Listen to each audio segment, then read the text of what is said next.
In the previous two videos, we created the user interface for a musical game, and we wrote code to play a tune that lights up the panels.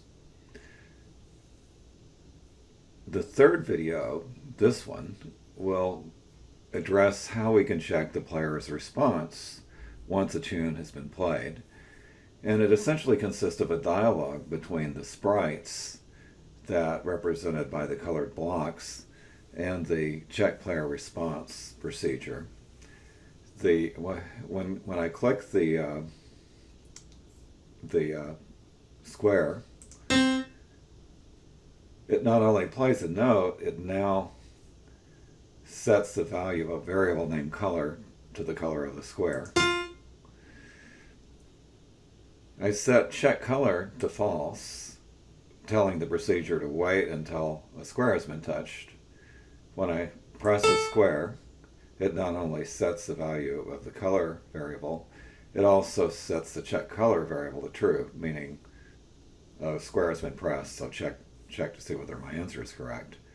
The way this is done is by set color to green, that is the color of the square, and then set check color to true, meaning it's time to check my response.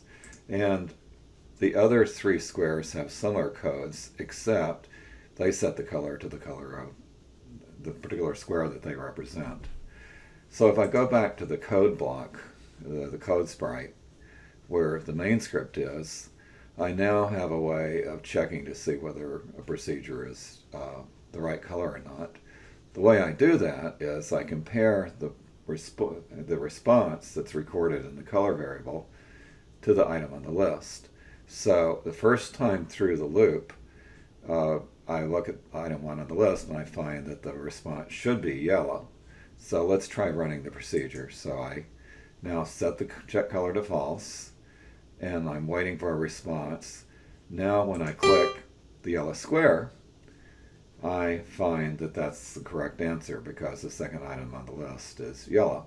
However, when I click the next square, if I click blue instead of green, it's going to find that this is not the right color, doesn't match up with the second item in the list, and that will end the game. If I run the procedure and go all the way through the squares in the correct order, yellow, green, blue, blue, red, then I win the game and play the sound. You win. So now I need to combine the two procedures that we've developed, play tune and check player's response, into the play game procedure. Now when I click the green flag,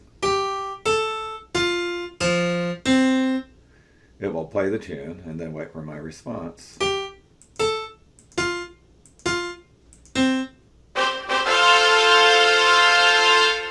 In most games, the sequence gets increasingly difficult.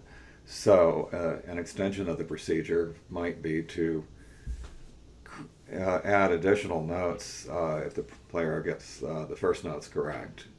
You could also envision different interfaces. For example, you could have a piano keyboard instead of the squares and play notes and see if the player could recreate that on the piano keyboard.